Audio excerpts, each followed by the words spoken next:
હા, હવે આપણે આજે વાણી વિશે બધી વાતો જોઈ. હવે વાણી જે છે, જો પહેલા ભાષા આવી છે અને લેખન પછી આવ્યું છે. વેદના સમયમાં જો વેદને શ્રુતિ કહે છે. શું કામ શ્રુતિ કહે છે? તો કે શ્રુ એટલે સાંભળવું, અને શ્રુતિ એનું ભાવાચક નામ નોતી પ્રત્યય લાગ્યો. શું કામ વેદને શ્રુતિ કહે છે? તો કે એ ગુરુ છે તે એના શિષ્યને સંભળાવે છે અને પાકું કરાવરાવે છે. પછી એનો શિષ્ય બધું પાકું કરીને એના શિષ્યને સંભળાવે છે. એમ કર્ણોપકર્ણ વર્ષો સુધી આ જ્ઞાન વેદ, વિદ એટલે જાણવું, અને વિદ એના પરથી શબ્દ બન્યો વેદ એટલે જ્ઞાન. અને આ જ્ઞાન છે એ એમણે આ કાન દ્વારા સાંભળવા દ્વારા જીવંત રાખ્યું. શું કામ? ત્યારે લેખનની શોધ નહોતી. પછી જ્યારે માણસ, તો આપણે વાત કરી ગયા કે ભગવાને માણસને બે વસ્તુ વિશેષ આપી છે. એક વિશેષ વાણીના અંગો આપ્યા છે અને એક વિશેષ મગજ આપ્યું છે. એટલે આ ધીરે ધીરે લોકોને વિચાર આવ્યો હોય, ચિત્રની સંજ્ઞા દ્વારા એમ કરતા કરતા ધીરે ધીરે એ લેખન પણ અસ્તિત્વમાં આવ્યું. અને એટલે આ લેખન લિપિઓ છે એ એનો જે ધ્વનિ જે છે એનો એક ધ્વનિગ્રામ, ધ્વનિગ્રામ એક એકમ એમ જે નક્કી થયું, અને એ એકમની પછી એ ધ્વનિની લેખિત સંજ્ઞા આપવામાં આવી. એને લેખિત સંજ્ઞા આપવામાં આવી કે આ સંજ્ઞા, આવો આકાર આમ, તો એનું ધ્વનિ આમ થાય, એનું ઉચ્ચારણ આમ થાય. આ જે બંનેને જોડી અને એવી રીતે જે આખું લેખનની કળા છે એ વિકસી, અને માણસને જે ઘણું બધું યાદ રાખવાનું પડતું હતું ને, એમાંથી આ લેખને મુક્તિ આપી. અને એ આ બધું છે એ લેખન દ્વારા લખી શકે છે, કાયમી રાખી શકે છે. અને બીજું કે લેખને એક બીજો પણ ફાયદો કરી દીધો કે માણસની સ્મૃતિની મર્યાદા છે. માણસની સ્મૃતિની મર્યાદા છે. કેટલું કેટલું કેટલું યાદ રાખી અને જ્ઞાન તો વિસ્ફોટ કેટલું બધું છે. તો આ કેવી રીતે આટલું બધું પેલું થાય? અને જો માણસ સ્મૃતિમાં જ બધું માણસ રોકી રાખશે તો પછી બુદ્ધિનો, વિચારનો, કલ્પનાનો, આ બધા ક્ષેત્રોનો વિકાસ કેમ કરી શકે? પણ આ લેખને જે આ બધું સરળ કરી આપ્યું છે કે એમાં જે પેલું આવી ગયું, એટલે એની સ્મૃતિ પણ તરત જેને જે વિષય વિશે જોવું હોય એ તરત પુસ્તકમાંથી મેળવી શકે છે. એટલે જૂનું જ્ઞાન પણ મેળવી શકે છે. આજે પણ આપણે આ લેખન દ્વારા, જો લેખન દ્વારા કૃષ્ણ શું કહી ગયા, કૌટિલ્ય શું કહી ગયા, એ આપણે પામી શકીએ છીએ આજે. શેના દ્વારા? તો કે આ લેખન થયું છે ને, એના કારણે આપણે એટલે આ વિકાસમાં આ લેખન છે ને એ પણ બહુ જ તે અગત્યનો ભાગ ભજવે છે. હવે આપણે કહી ગયા ઉચ્ચારણક્ષમ, જો નાનામાં નાનો એકમ તે આ અક્ષર છે.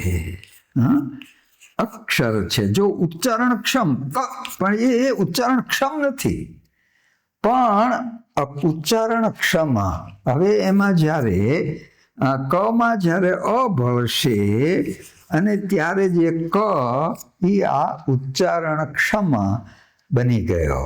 એટલે ઉચ્ચારણક્ષમ જો આ ક તે વર્ણ છે, આ કોરો ક આ વર્ણ છે, પણ આ અક્ષર અને વર્ણમાં ફેર શું છે એ જોઈ લેજો કે આ વર્ણ છે પણ આ અક્ષર ક એ વર્ણ આ ક વર્ણ છે પણ આ ક તે અક્ષર થયો. અને ક છે એને અક્ષર શું કામ કહ્યા? તો જો આપણે હું ક બોલ્યો, ક અને વિલીન થઈ ગયું. પહેલાની જે વાણી હતી તરત જ્યારે લેખનની શોધ નહોતી બોલાય તો વિલીન થઈ જાય, તો આ નાશ થઈ જાય છે. પણ હવે હું આ ક બોલું અને ક લખાઈ ગયો, ક્ષર ન થયો, અને એટલા માટે નાશ ન થયો એટલે અક્ષર નામ આપવામાં આવ્યું, જેનો નાશ થતો નથી. તે એટલે જ આપણે ગાંધીજીનો અક્ષર દેહ કહીએ છીએ. પહેલો દેહ ભૌતિક દેહ ક્ષણભંગુર હતો, પણ આ અક્ષર એ શબ્દ તે આના ઉપરથી આ રીતે બન્યો છે. હવે આપણે ધીરે ધીરે જો પહેલા જે જુદી લિપિઓ હતી ખરોષ્ઠી ને પછી એમાંથી એ બ્રાહ્મી લિપિ આવી, બ્રાહ્મી લિપિ આવી અને બ્રાહ્મી અને પછી આ દેવનાગરી આવી. દેવનાગરી કે જે સંસ્કૃતની લિપિ છે તે આ દેવનાગરી, એની પહેલાની બ્રાહ્મી અને ખરોષ્ઠી વગેરે છે લિપિ. હવે આ ગુજરાતી લિપિ પણ જો કેવી રીતે ધીરે ધીરે વિકસી છે કે પહેલા જે હતી એ લિપિમાં ગુજરાતીમાં અક્ષરો છે એ લિપિમાંથી જ આવ્યા છે, ઉતરી આવ્યા છે. પણ ગુજરાતીએ પ્રજાએ એક સળંગ લેખનની પદ્ધતિ અપનાવી કે પેન ઉપાડ્યા વગર, જેમ કે મારે દેવનાગરીનો અ લખવો છે તો હું આમ એક વાર પેન ઉપાડીશ, પછી પાછો આમ બીજી વાર ઉપાડીશ, પછી આમ ત્રીજી વાર ઉપાડીશ, પછી આમ ચોથી વાર પાછો માથે શિરોરેખા કરીશ. એટલે એક અક્ષર લખવામાં 1, 2, 3 ને 4 વાર હાથ ઉપાડવો પડે. એને બદલે આપણે સરળતા શું કરી ખબર છે? પહેલું તો એ કે આ શિરોરેખા દૂર કરી અને આપણે આ જે ચોથો ભાગ ચોથી વાર લખવાનું હતું એ દૂર કર્યું. બીજું, હવે જુઓ આપણે સળંગ લેખન પદ્ધતિ અપનાવી, એટલે આમ લખ્યું અને પછી આમ કરીને અડવા અહીંયા ગયા, જો અહીંયા આમ કરીને અડ્યા અને પછી આમ લીટી કરી. એટલે જો આજે આમ આવ્યા પછી આમ અડવા ગયા અને આમ કરી અને આવો કરવા માંડ્યા. પછી શું થયું કે આમ થયું, પૂરા અડવા ન ગયા અને આમ થયું. એમાંથી પછી આપણો જે આ અ છે એ આવી રીતે મીંડાવાળો બન્યો અને ખરા અર્થમાં તે અક્ષર આપણા મોતીના દાણા જેવા બન્યા. કારણ કે આ જો મોતીઓ આવ્યા. જો આપણો ખ તે કેવી રીતે આવ્યો? તો કે ખ જે દેવનાગરીના આ ખ માંથી નથી આવ્યો, પણ આપણે કહી ગયા કે સંસ્કૃતમાં ફાડ્યો શ જે છે એનો ઉચ્ચાર એ ખ તરીકે કરતા, પૂરું ખ. તો આ ખ છે ને વિષય તો વખ. જો આપણે પણ ગણે છે કે જ્યાં જ્યાં હોય ને, પહેલાના ગામડામાં તો ભાખા ફેર કે, ભાષાને બદલે ભાખા કે. શું કામ? તો કે આ ફાડ્યો શ છે. તો આ શ છે એ આમ આવ્યું, પછી આમ અડવા ગયા, પછી પાછા આવ્યા અને આમ કરે, પછી એમાંથી પછી આ મીંડાવાળો આ ખ આવી ગયો. આપણો જે ક છે, જો બ્રાહ્મીમાં એની પહેલાની લિપિ એમાં ક આમ જ છે, આમ ચોકડી જ છે ખાલી. અને એ આમાંથી આમ કરીને આમ કરતા એ જે આપણે સળંગ લેખન પદ્ધતિ અપનાવી, એટલે આમ કરીને પછી આમ આમ ગયા અને એમાંથી પછી આમ આવીને આમ કરીને આમ ગયા અને એમાંથી પછી આપણો આ ક. પણ એ કાંઈ આડામાંથી ગુજરાતી ઊભો થઈ ગયો છે. જોકે ગુજરાતી આડામાંથી ઊભો થઈ જાય પણ છતાં અહીંયા જે ક આવ્યો તે આમ આવ્યો. પછી ગ ઘ એની આકૃતિ સમાન છે, પણ ચ છે ને એ આપણને એમ થાય કે સંસ્કૃતમાં તો આમ ચ છે અને આ ગુજરાતીમાં આમ ચ કેવી રીતે આવ્યો હશે? તો ખરેખર એ આમાંથી જ આવ્યો છે. જો આ ચ છે ને એ આમ થયો, પછી આમ પાછા આવ્યા અને આમ કર્યું, પછી આમ થયું, પૂર ઉડવા ન ગયા અને આમ થયું અને એમાંથી પછી એ આપણે આમ કર્યું અને આ ચ આપણો આવી ગયો. એટલે આમ ગુજરાતી લિપિ એ ધીરે ધીરે આ રીતે સંસ્કૃતની જે લિપિ છે, આપણો જો બ છે ને બ તો આમ છે, આમ જો આમ બ 3 વાર ઉચ્ચકવું પડે, પણ આમ ગયા પછી આમ પાછા આવ્યા અને આમ બ કર્યો, પછી આમ ગયા આમ પૂરું ન ગયા અને આમ પાછા આવ્યા અને એમાંથી પછી આપણો આ બ આવી ગયો. તો આપણી લિપિનું અક્ષરો આ રીતે સંસ્કૃત લિપિમાંથી જ તે આ ઉતરી આવેલા છે. હવે બીજું જો આપણે વાત કરી કે એમણે શિરોરેખા ત્યજી, પણ અક્ષર લેખનની શું કામ ત્યજી ખબર છે? કે પહેલા શું કરતા હતા ખબર છે? કે મેં જૂના પુસ્તકો, છાપેલા પુસ્તક પણ જોયા છે. આપણે છાપેલા પુસ્તકો પણ આમ જોયા છે. તો એ લોકો શું કરતા હતા કે સળંગ લીટીઓ બધી દોરી નાખે. આપણે જેમ નોટમાં હોય છે ને, અને એવા પુસ્તકો છે મારી પાસે કે સળંગ લીટીઓ હોય અને પછી શિરોરેખાને બદલે એ શું કરે તો કે એની નીચે જ લખે. જો અક્ષર હોય ને તો આમ જ લખશે કે અ ક્ષ ર, પછી જો કે, પછી વા. તો આ છે ને એ આ જ રીતે લખતા હતા કે માત્રા જે ઉપર જાય, પછી કે વી હોય તો પાછો આમાં આવે, કે વુ હોય તો પાછો આમ કરીને અહીંયા આવે. એમ જો આ લીટીની ઉપર અને નીચે. એટલે ગુજરાતીની એક ખાસ લેખન વ્યવસ્થા આ છે, અક્ષર લેખન વ્યવસ્થા. તો કે અક્ષર લીટી નીચે લખાય. તો આ ખાસ ધ્યાન રાખજો કે અક્ષર એ લીટીની નીચે લખવાનો છે. બરાબર યાદ રાખવું કે જેમ દોરીએ કપડાં સૂકવ્યા હોય તો દોરી ઉપર રહે અને કપડાં નીચે રહે. જો દોરી ઉપર રહે અને કપડાં નીચે રહે. એમાં ધ્યાન રાખવું કે અક્ષર છે એ આ રીતે જે લીટી હોય ને એને જાણે આપણે લટકાવ્યા હોય એવી રીતે અક્ષર લખવાના છે. એ માનો કે રામને સીતા, તો જો આમ લખવાનું છે કે આ ગુજરાતીની વ્યવસ્થા છે કે રામ ને સીતા. તો આ એ લખાણ તે ખરું છે. પણ જો આપણે અંગ્રેજીની અસર હેઠળ, જો અંગ્રેજીની વ્યવસ્થા જરા ઉલટી છે. આપણે લીટીને અક્ષર ટાંગ્યા હોય એમ લખીએ છીએ, જ્યારે અંગ્રેજીવાળા લીટી ઉપર અક્ષર મૂક્યા હોય એમ લખે છે. પણ અંગ્રેજીવાળા બરાબર કહે છે કે આમ લખો, પણ ગુજરાતી લેખનમાં આ લોકો કોઈ કહેતા નથી. એને કારણે ગુજરાતીવાળા પણ ઘણીવાર આમ લખતા થઈ ગયા છે કે રામને સીતા. તો આ ગુજરાતી લેખનની દૃષ્ટિએ આ સાચું નથી. ખરેખર ગુજરાતી લેખનની દૃષ્ટિએ આ સાચું છે. આ અક્ષરની એક વ્યવસ્થા કહી. બીજું એક ધ્યાન રાખો કે અક્ષર તેના નિશ્ચિત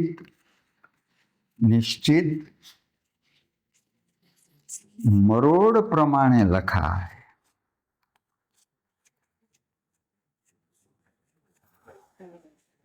જો દરેક અક્ષરને પોતાનો નિશ્ચિત આકાર છે, નિશ્ચિત ઘાટ છે. એટલે સામાન્ય રીતે દરેક અક્ષર છે એ એના મરોડ પ્રમાણે, એનો જે ઘાટ હોય, એનો આકાર હોય, તે પ્રમાણે દરેક અક્ષર એ લખાવો જોઈએ.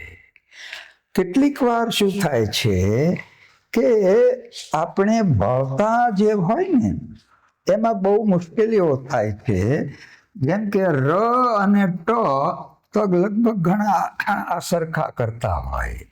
આ ય અને પ તો આમાં પણ ઘણી વાર સરખું કરતા હોય છે.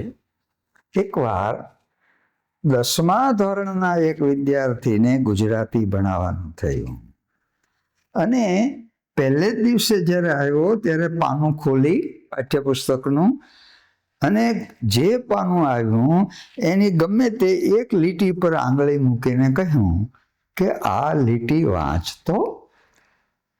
યદા યદા મુંચતી વાક્ય બાણમ તદા તદા જાતિ કુલા પ્રમાણમ. એક લીટી વાંચે ને એટલે ખબર પડી જાય કે આને કેટલું આવડે છે. અને એ પંક્તિ મીરાની કવિતાની હતી કે બાઈ મારો પીવડો પરદેશ રે. આ પંક્તિ મેં કીધું કે આ લીટી વાંચતો. હવે 10મા ધોરણના આ છોકરાને પ અને યનો જે મરોડનો ભેદ છે એનો ખ્યાલ નહીં.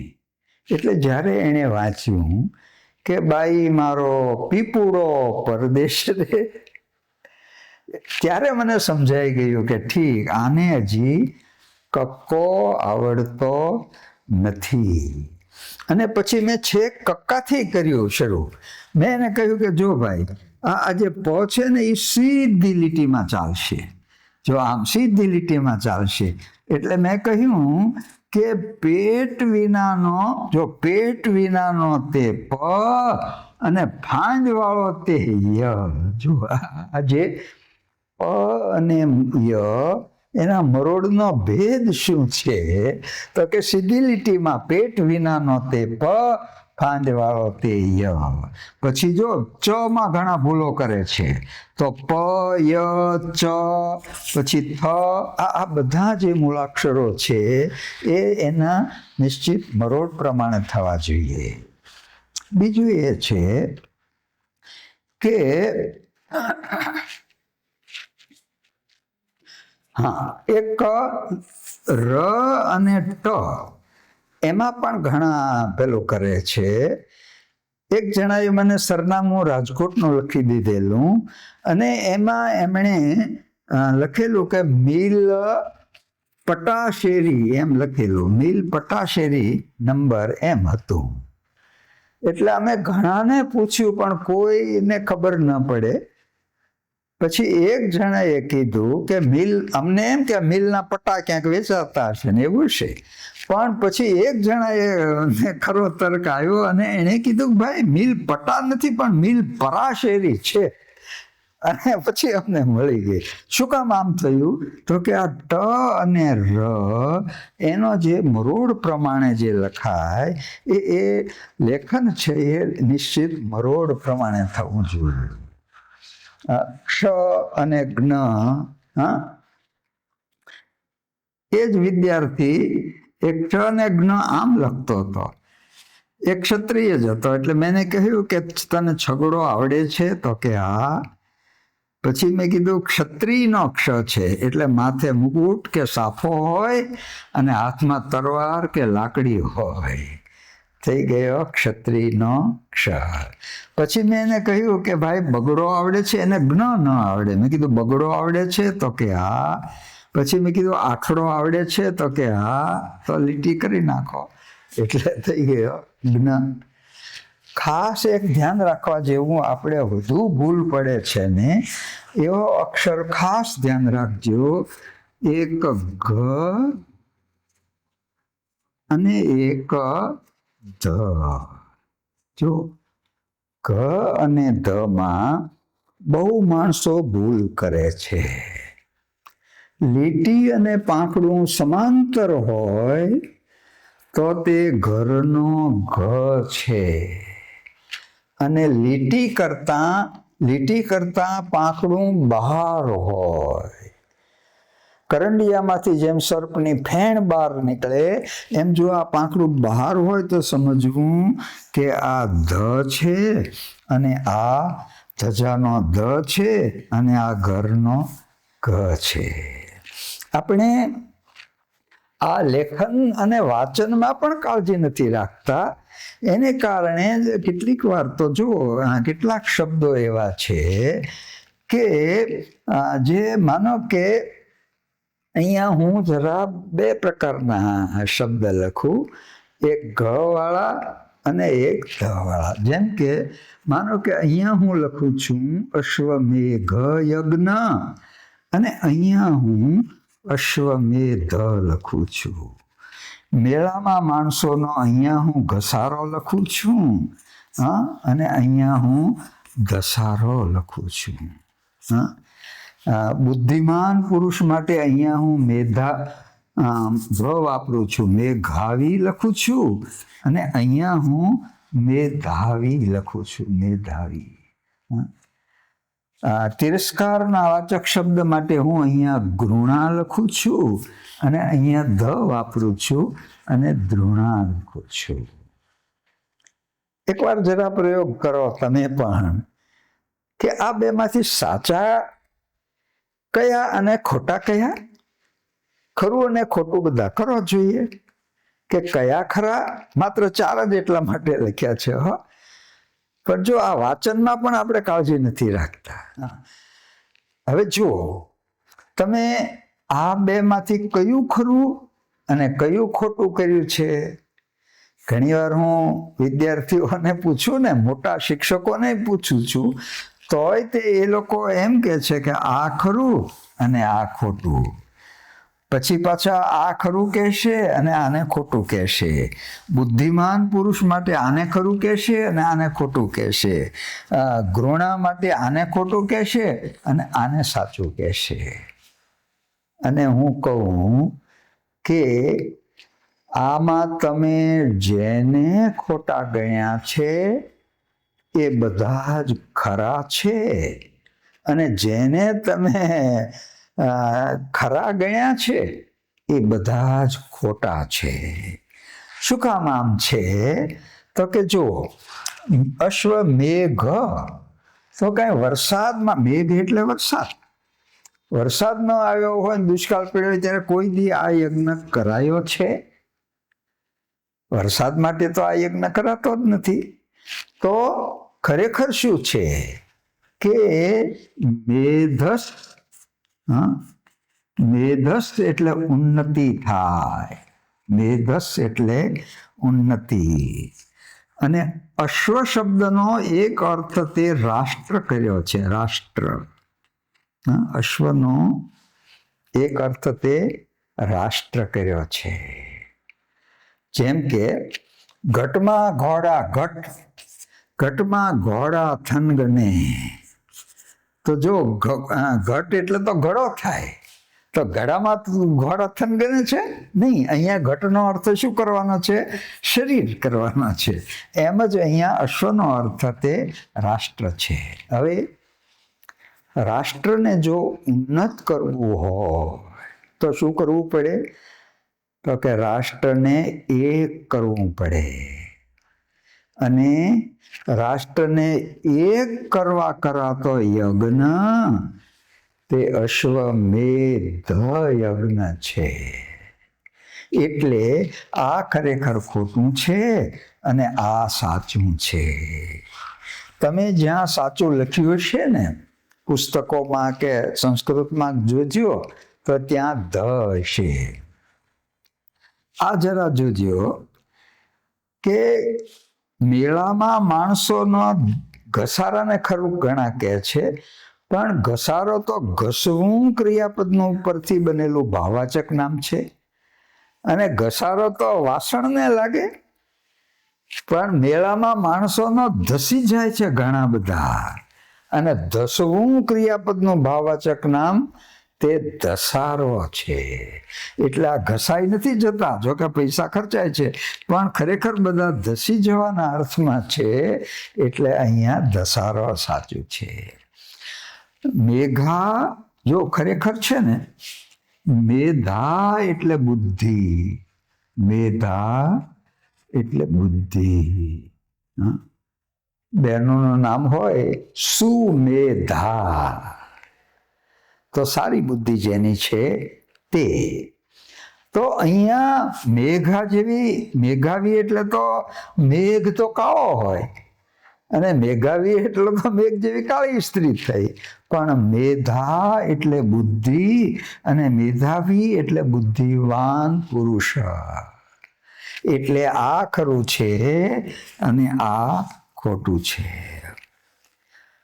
ઘણા ધૃણાને ખરું કહે છે, બોલવામાં પણ ઘણા ધૃણા બોલે છે. ખરેખર સાચો શબ્દ તે તિરસ્કારનો વાચક શબ્દ તે ઘૃણા છે, ધૃણા નહીં. તમે કોષમાં જોશો ને તો ઘની યાદીમાં ઘૃણા હશે, પણ ધની યાદીમાં આ શબ્દ જ નહીં હોય. શું કામ કે ધૃણા જેવો કોઈ શબ્દ જ નથી. તો આ ખરેખર સાચું છે. એટલે ધના લેખનમાં અને વાચનમાં બંનેમાં જરા આ એના મરોડનું જરા ધ્યાન રાખવાની જરૂર છે. અને એટલે અક્ષરની આ બીજી વ્યવસ્થા જરા ધ્યાનમાં રાખી લેજો કે અક્ષર તેના નિશ્ચિત મરોડ પ્રમાણે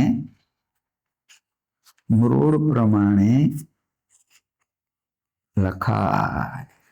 અક્ષર તેના નિશ્ચિત મરોડ પ્રમાણે લખાય. એટલે એનો જે પ્રકારનો નિશ્ચિત આકાર હોય, સામાન્ય રીતે એ પ્રમાણે અક્ષર લખાવો જોઈએ. આપણે સુલેખનની કળા વિકસાવવા પણ યત્ન કરીએ છીએ. ગાંધીજીએ પણ લખ્યું છે કે મારા એના અક્ષર તો બહુ ખરાબ હતા, પણ એ છતાંય એણે જોયું અને એણે લખ્યું કે ખરાબ અક્ષર તે અધૂરી કેળવણીની નિશાની છે. એને જ્યારે પ્રાથમિકમાં ભણતા હશે ને ત્યારે એને કેળવણી અધૂરી આપી હશે, બરાબર નહીં અપાઈ હોય.